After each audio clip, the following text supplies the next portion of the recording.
As the Biden administration's border crisis continues, Texas Governor Greg Abbott doubled down on his state's right to defend its border. Now, this follows a Supreme Court decision allowing the Border Patrol to cut the razor wire that Texas placed along its border with Mexico. Now, given that the border crisis will remain a top political issue through the 2024 presidential campaign, what can we expect as the legal and political standoff between Texas and the Biden administration escalates? Joining us now to discuss this and what's happening on the ground, the Land Commissioner for Texas, Dr. Don Buckingham. Commissioner Buckingham, welcome to the program. Good to see you. Well, thank you so much. It's great to be on with you today. So lay out for us, I saw the governor making a statement yesterday that he has a constitutional obligation and a right to protect the border of Texas because there's an invasion. It does not appear that the governor's backing down. No, I don't think you're going to see anyone in Texas backing down except a couple of our very liberal Democrat elected officials who are already joining the side of the Biden administration, as one would expect, because they sing as a choir. But Article 1, Section 10 of the Constitution is very clear. If we are under invasion, we don't have to ask anyone to protect our border. And since the federal government and the Biden administration is completely abdicating its responsibility to protect our border, then we're just going to jump in and do what we have to do. So with the federal agents, they're cutting the border wire. How's that playing out on the ground? Well, let's back up a little bit and let's talk about the park in question. This is a park that also happens to have a golf course in it. It's a city park. The golf course happens to be where the local golf team practices every day. And really, the local citizens had no access to this park because of the flood of migrants and some of them very dangerous, some of them not, but the staging area that the feds were using it for to process those migrants. So what Texas did is just say, hey, this is also an unsafe part of the river where the risk of drowning is very high. We want to take this off of the path of our migrants, and so we're going to reinforce it with the wire. We're going to make it safe for the local citizens to access that park. And so now what we're doing is we're just going to do everything we can for that complete operational control of the border. I'm disappointed in the Supreme Court's decision. Realize this is a temporary move about the injunction, and we're going to continue to fight.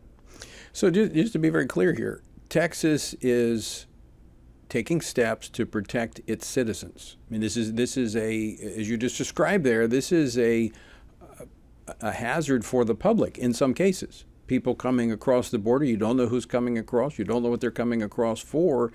So the citizens that live there, do they not have a right to expect the government to protect them?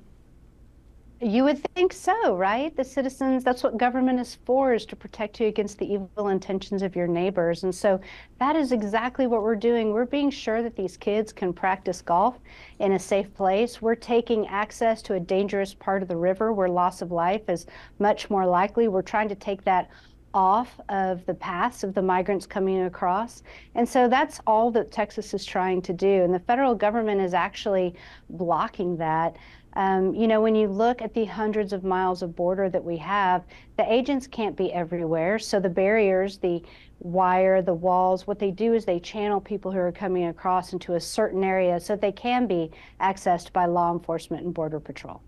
So, Dr. Buckingham, let me ask you this question. There are those, and right now it's just kind of saber rattling, but saying that Joe Biden, President Biden, should federalize National Guard troops there in Texas. What happens if he makes that move?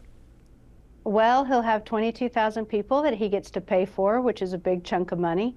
We'll see. I mean, he has the ability to do that, unfortunately. But that being said, it would be an incredibly foolish move. You would move thousands of soldiers off the border who are protecting our border. I've heard estimates it's upwards of 80% of the bodies on the border trying to keep our border safe. Let him fight that fight in the election year and win the votes and hearts and minds of people. He's not going to do it. Our border communities are amazing. They're gorgeous. The people who live there are wonderful people. They are being hurt by Biden's decisions every single day. They're completely overwhelmed by this massive migration that's coming across, and I think it's going to turn the tables. Speak to that for just a moment. The financial burden, the infrastructure that is being impacted by this uncontrolled migration? You're talking about 6 million people over the last several years. That is more than the single population of over 33 states. These folks come in, they're given a court date at this point. We're booking 6 years out. They're giving full access to all of our Medicaid benefits, all those types of things. My understanding is they also get cell phones. They're not allowed to work legally. They are completely overwhelming the healthcare systems, the schools. We're robbing them of their American dreams. And I keep trying to remind everybody, these are not just free people coming to a better life. They are completely enslaved by the cartels and the most violent gangs in our country. And they are basically beholden to sell drugs, sell their bodies, do terrible things. It is the largest expansion of slavery that this world has ever seen, and we just shouldn't be standing for it. So Commissioner, then if I follow that along, the logical conclusion would be that this enslavement, this modern day slavery, is being facilitated by the policies of the Biden administration by refusing to enforce the law, not only protect the Texas citizens, the Texas of other the citizens of other border states, but also the migrants that are coming to this country. Well, look at the New Hampshire primary we just saw. The top issue in New Hampshire was border security. It doesn't get much farther away from our southern border than New Hampshire. So even people in the Northeast are understanding and seeing what a problem this is and the consequences of it. So absolutely, it should be an issue. We should get complete operational control of the border. We want legal immigration. We are a country of immigrants ourselves. 1 million of us couldn't walk across the border into Mexico without some significant issues. And so we just need to realize we have a system of immigration. It could use some improvements, but we want people to come here legally and have access to the American dream. Absolutely, and be assimilated into the American society the right way. Commissioner, thanks so much for joining us and giving us update. Obviously, a lot of people very, very interested in what's happening in Texas.